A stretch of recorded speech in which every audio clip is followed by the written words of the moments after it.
guys, my name's Kim and today I will be finally reviewing Superman Action Comics, the New 52, Superman and the Men of Steel. So you guys know how I feel about this book and Grant Morrison, and that I thought he was a poop writer, but you probably, if you haven't, I did my review on All-Star Superman where I gave him another chance and he blew my mind. So this book I don't like so much, but All-Star Superman is fantastic, and if you're worried about his writing, I suggest checking that out first, and then you might want to try this, but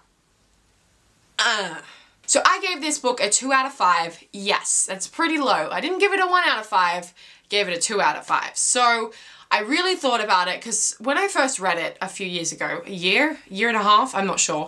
But when I first read it, I was like, oh my god, Superman, yay! And then after reading a lot more comics after it, I thought, what was I thinking? Because I thought this was so great at the time, and it was confusing to me, but I thought, oh, that's probably because the comics are confusing. They're not confusing.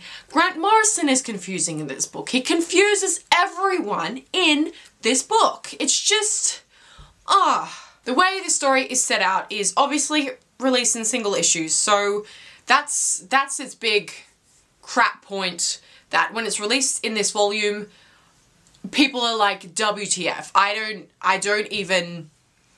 I can't comprehend everything you're dishing out to me in this book. Issue by issue, it may have been better to read because it felt like every single story in this book was some other random story that they've put in and someone else wrote it and someone else drew it. So each story feels like a different chapter of the same character, but seen in a different light of a different writer and a different artist.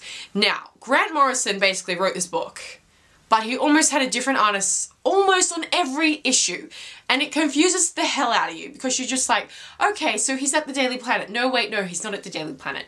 He's at home in Smallville and he's talking to Lana, but he hasn't moved to Metropolis. I'm confused. Maybe he's working in Smallville. No, he's not working in Smallville because the next issue he's back in Metropolis and he's working as a reporter. So, and he's friends with Jimmy. Oh, now he's back in the future and he's got his cool new suit on and he's battling other things that haven't even been introduced in the book, and WTF, what the hell is going on? As a Superman fan, and me knowing all the characters, I was confused out of my freaking mind. I knew all these characters, but they just were thrown in there, like someone just vomited Superman's story and was like, let's just everywhere. Now, some of the artwork was okay. I did like some of the artwork. However, there are a few artists that I'm like, WTF, what are you doing? What are you thinking? If you think of Superman, you think happy. He's a happy character. He's a happy, fun person. That's just his character. You don't think he's creepy and weird. Well, maybe some people do, but that's not the general image he portrays. WTF is this? WTF is this? Do you see this? What? This is probably the scariest picture I have ever seen of Superman. Superman is supposed to be a happy, fun-loving person who is a, you know, icon to everyone of goodness and morals. This says to me, I'm on steroids. I'm having fun. Let's 420 blaze it. The artist may have been on crack when he was drawing it. That's the giant issue I have with this book. Random artists think random things. They just draw stuff and what are you doing? So besides for the issue I have with some of the artwork and some really creepy Superman faces, reading the volume obviously is way more confusing than the issues. But let's move on to some other things in the comic. I like how they portrayed Clark Kent's appearance in this. They made him sort of very Harry Potter looking. He had a little bowl cut, very unattractive looking with his glasses and everything. I think this really worked because he looks so different to Superman. It's like, wow. Completely different character, and I was amazed.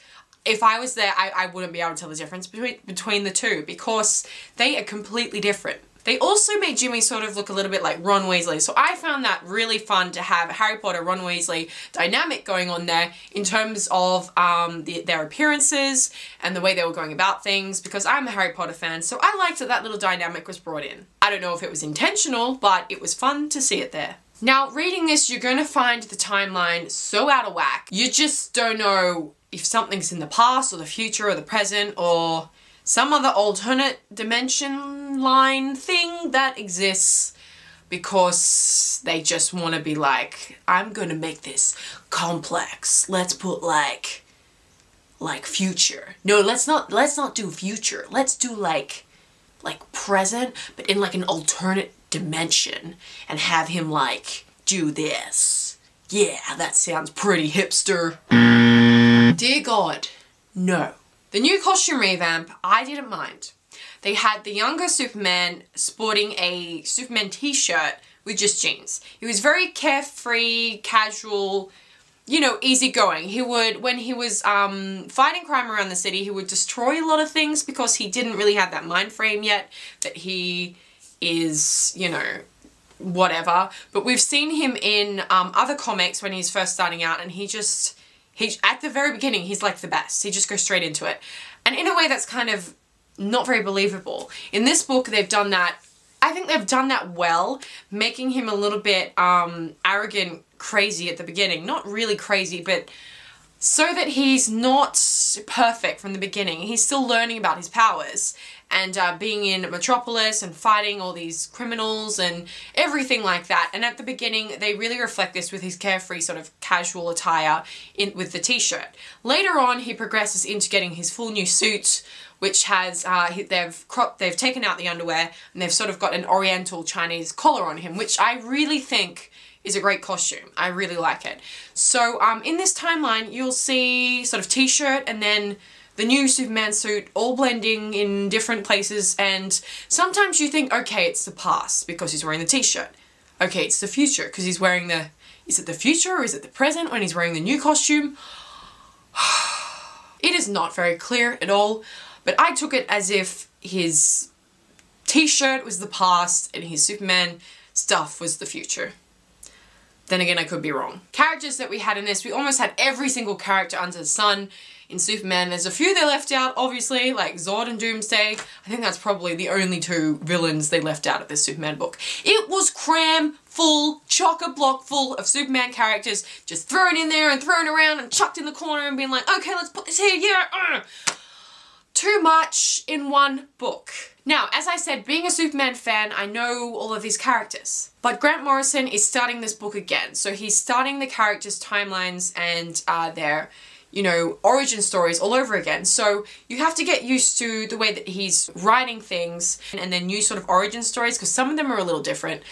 I was confused out of my mind. So for a new Superman person looking at a Superman comic to read, I don't suggest this one, because you'll just be like thrown in the deep end and just, you have to absorb all his knowledge and just, Lex Luthor. I actually really liked Lex Luthor in this comic. In other comics, they've portrayed Lex Luthor as being really buff and like he has to be as strong as Superman looks-wise, which I find kind of unrealistic. Sure, he wants to be like Superman, but he's really sort of a scientist. He's a genius and he's a scientist, and not a lot of genius scientists really, not that I know a lot, but I don't picture them spending all their time in the gym.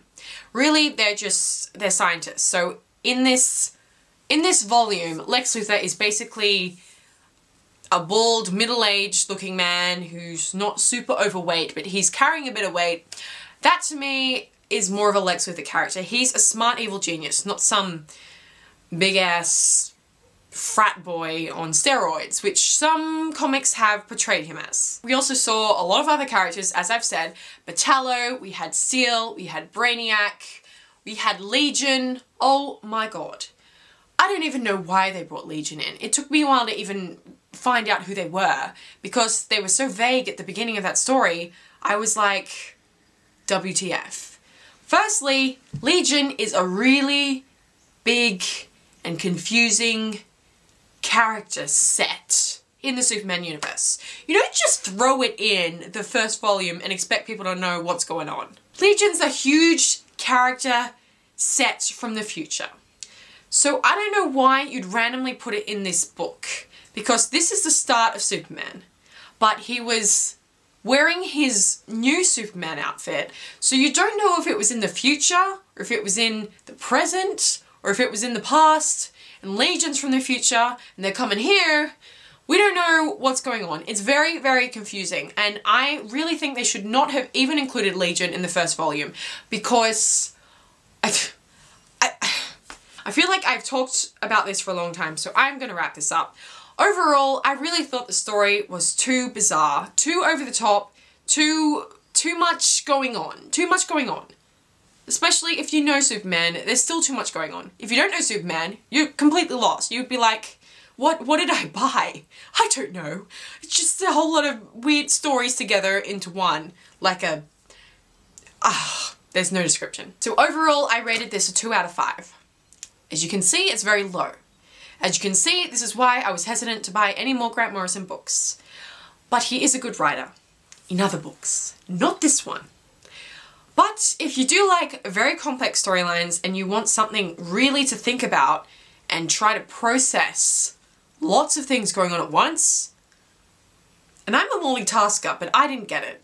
But if you want that extra excessive amount of WTF, this could be the volume for you. So I suggest if you're a new Superman fan looking for a story, don't start with this one, because you won't be a fan of Superman. Thank you so much for watching today, guys. I hope you enjoyed my review slash rant slash WTF moment of what this book is even about. But I am being honest here. I like being honest, and these are my honest thoughts. So take with it what you will. I will see you guys very soon. Thank you for watching. Bye bye.